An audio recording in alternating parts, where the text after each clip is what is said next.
Salam damai sejahtera kepada Bapak Ibu sekalian. Senang menyapa dari tempat ini. Saya, Pendeta Limsen Banjarnahor, akan membawakan renungan pagi untuk sahabat-sahabat Morning Call. Bapak Ibu sekalian, mari membuka Alkitab kita, Ester pasal yang ke-9 ayat 20 sampai dengan ayatnya ke-25. Ester pasal 9 ayat 20 sampai dengan ayatnya yang ke-25.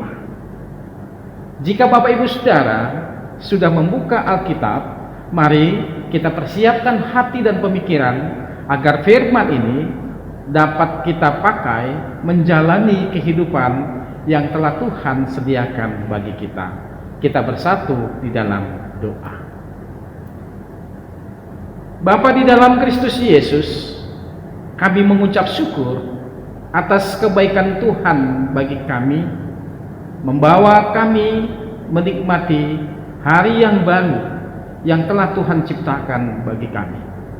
Kami mencoba memberanikan diri Tuhan untuk bertatap muka di hadapan umat-Mu yang rindu akan firman-Mu. Kami memohon Tuhan, biarlah firman yang sudah kami siapkan menjadi firman yang hidup, yang mampu memberikan jawaban-jawaban yang pasti bagi kami orang yang percaya kepada Yesus Kristus. Ini doa kami dalam Kristus Yesus. Kami mengucap syukur kepada Bapa di sorga. Amin. Bapak Ibu Saudara yang terkasih di dalam Kristus Yesus, saya akan membacakan firman Tuhan ini untuk kita sekalian. Demikian dikatakan di dalam Ester 9 ayatnya 20 sampai dengan ayatnya yang ke-25. Maka Mordekai menuliskan peristiwa itu, lalu mengirimkan surat-surat kepada semua orang Yahudi di seluruh daerah Raja Ahasweros, baik yang dekat, baik yang jauh, untuk mewajibkan mereka supaya tiap-tiap tahun merayakan hari yang ke-14 dan yang ke-15 bulan Adar. Karena pada hari-hari itulah orang Yahudi mendapat keamanan terhadap musuhnya. Dan dalam bulan itulah duka cita mereka berubah menjadi sukacita, dan hari perkabungan menjadi hari gembira. Dan supaya menjadikan hari-hari itu hari perjamuan dan sukacita, dan hari untuk antar mengantar makanan, dan untuk bersedekah kepada orang-orang miskin. Maka orang Yahudi menerima sebagai ketetapan apa yang sudah dimulai mereka melakukannya, dan apa yang ditulis Mordekai kepada mereka. Sesungguhnya Haman bin Hamedata, orang Agag, seteru semua orang Yahudi itu, telah merancangkan hendak membinasakan orang Yahudi, dan dia pun telah membuang yakni Udi, untuk menghancurkan dan membinasakan mereka. Akan tetapi ketika hal itu disampaikan ke hadapan raja, maka dititahkannyalah dengan surat supaya rancangan jahat yang dibuat Haman terhadap orang Yahudi itu dibalikkan ke atas kepalanya. Maka Haman beserta anak-anaknya disulakan pada tiang. Sampai sedemikian jauh pembacaan firman Tuhan. Terpujilah Tuhan. Haleluya. Bapak Ibu Saudara-saudari, renungan kita pada pagi hari ini saya awali dengan satu pertanyaan. Mengapa tanaman besar maupun tanaman kecil memiliki batang yang meliuk-liuk, membengkok ke kiri, membengkok ke kanan, seolah-olah membentuk konfigurasi yang sangat indah dan jika diamati membuat hati terheran-heran, bahkan terkagum-kagum karena memiliki batang yang cukup indah. Jawabannya adalah karena pohon selalu mengarahkan batang, dahan, dan daunnya ke arah munculnya matahari. Bapak Ibu Saudara yang kekasih di dalam Kristus Yesus, pertumbuhannya terus ke atas tanpa memperhatikan bagaimana kondisi batang yang dimilikinya. Proses ini berlanjut terus seolah-olah pohon itu hendak mengatakan bahwa dirinya tidak dapat hidup tanpa sinar matahari. Setiap pohon pasti menyadari dirinya tidak memiliki kemampuan bergerak, membuat setiap pohon pasrah pada sang matahari itu. Bapak Ibu Saudara yang terkasih di dalam Kristus Yesus, seharusnya manusia patut bersyukur karena dirinya diberi banyak pilihan hidup. Manusia tidak dibatasi ruang dan gerak. Ia bebas mengarahkan hidupnya kemana saja yang ia kehendaki. Sepatutnya kita memiliki kemampuan untuk memilih kebaikan dan kemurahan dari Tuhan. Jika kita belajar mengingat akan kebaikannya, maka setiap lika-liku kehidupan yang kita jalani dan kita lalui akan diperindah oleh penyertaannya. Pertanyaannya sekarang adalah, apabila Allah mengubah kesusahan Bapak, Ibu, Saudara, dan Saudari menjadi sebuah sukacita yang luar biasa, apakah yang pertama yang ingin Bapak Ibu lakukan untuk Tuhan? Belajar dari efek heliotropik atau sumber panas matahari sebagaimana yang sudah saya jelaskan tadi, merupakan contoh yang sangat baik Bapak Ibu Saudara untuk memahami kitab Ester pasal 9 ayat 20 sampai dengan ayat 25 ini. Coba Bapak Ibu perhatikan dengan baik-baik. Tindakan Mordekai setelah menjadi orang kedua di bawah raja, ia menyurati kepada seluruh orang Yahudi di daerah kekuasaan raja Ahasweros untuk melaksanakan hari raya Purim. Bapak Ibu Saudara, hari raya Purim itu adalah hari di mana orang Yahudi merayakan hari mendapatkan keselamatan, terbebas dari ancaman pembantaian secara massal yang dirancang oleh Haman. Mordekai menginginkan agar bangsa Yahudi dapat mengingat peristiwa itu sebagai peringatan agar mereka selalu percaya terhadap Allah, memberikan bantuan dan pertolongannya di saat umatnya mengalami perkabungan. Ia mengubah menjadi sukacita karena mendapatkan penghiburan. Perayaan ini dipenuhi dengan kegiatan perjamuan, antar mengantar makanan, dan untuk bersedekah kepada orang-orang miskin. Sejarah mencatat Bapak Ibu Saudara, hari raya Purim menegaskan bahwa Tuhan tidak pernah benar-benar meninggalkan dan menolak umatnya. Ingat, pada saat peristiwa ini terjadi, bangsa Yahudi berada di Persia untuk menjalankan sisa hukuman pembuangan dari Babel. Mereka memang dihukum Tuhan secara dahsyat sehingga kehilangan kemerdekaan dan tanah air.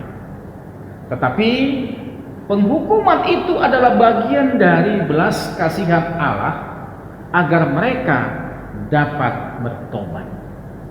Bapak Ibu Saudara yang terkasih di dalam Kristus Yesus, Alkitab berulang kali mempertegas lewat literasinya bahwa umat Yahudi terancam akan musnah.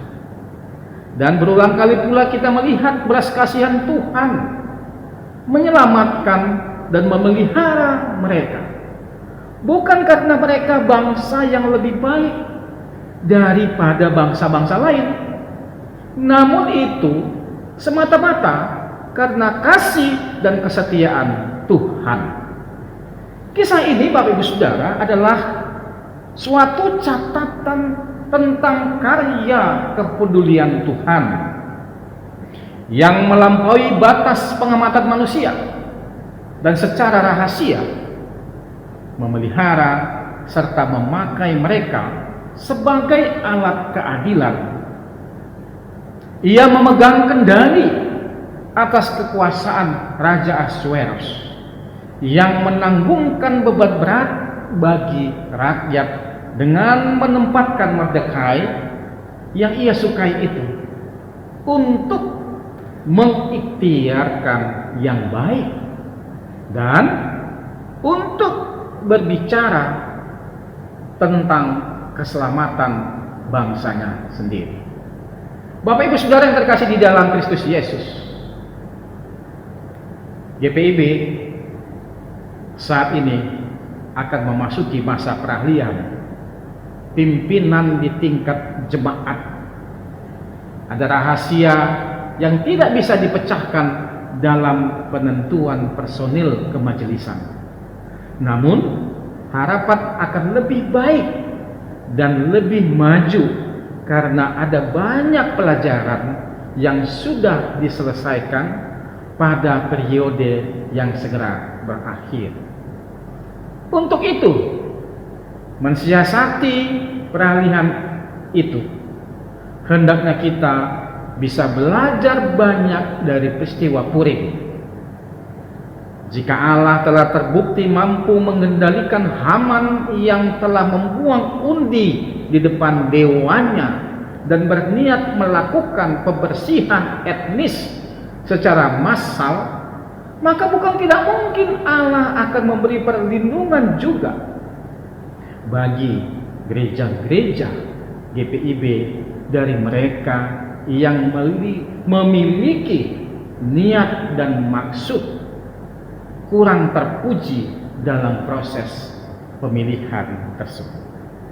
Bapak Ibu Saudara yang terkasih di dalam Kristus Yesus, instruksi Mordekai dalam pembacaan ini berlaku juga bagi kita saat ini yang sedang menghadapi kengerian di negeri dan kesakitan di lingkungan yang terbatas.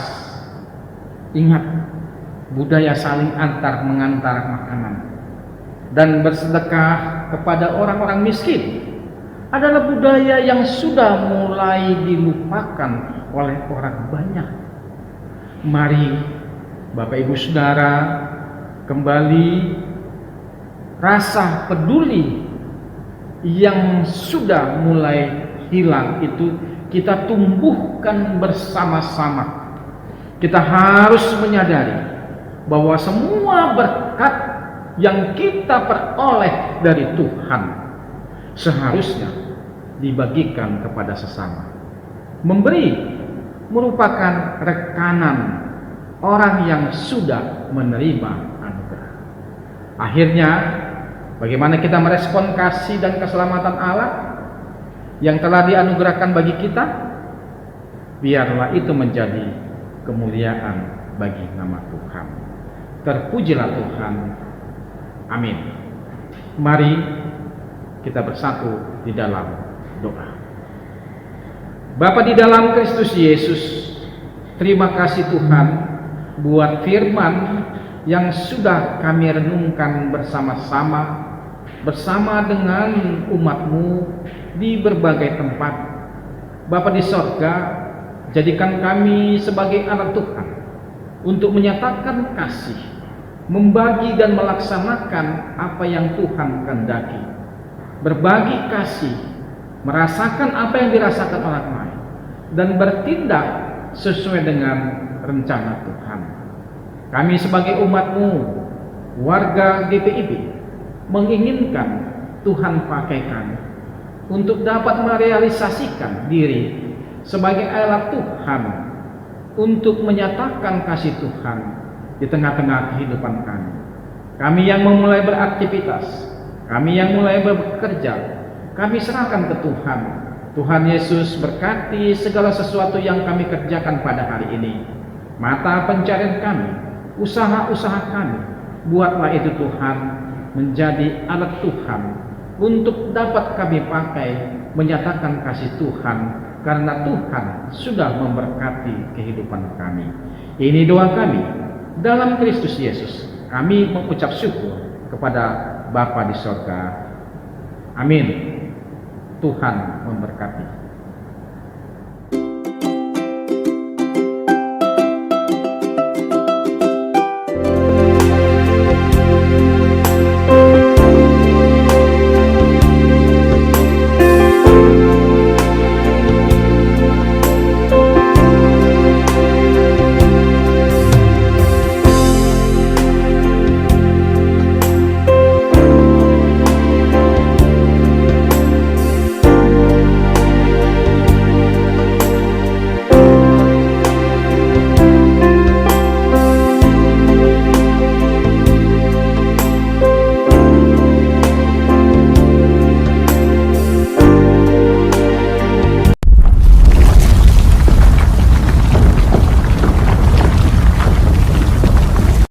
Saya Pendeta Ishak Yohanes Bastian Usmani, Ketua Majelis Jemaat GPIB Betel Raha.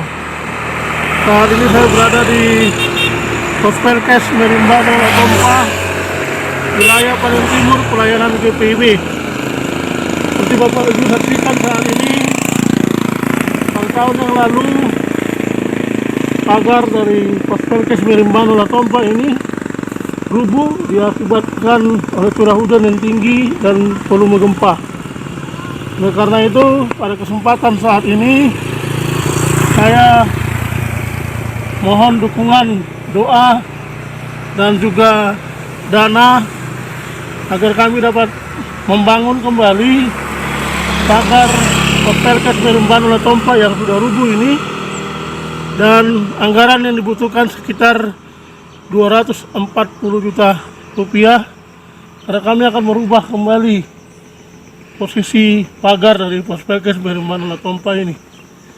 Dan saya berharap dengan dukungan doa dan juga dukungan dana dari Bapak Ibu, kami dapat membangun kembali pagar Pospelkes Merimbano Latompa ini supaya bisa menjadi bagus kembali, sehingga semuanya boleh mendatangkan kemuliaan bagi nama Tuhan.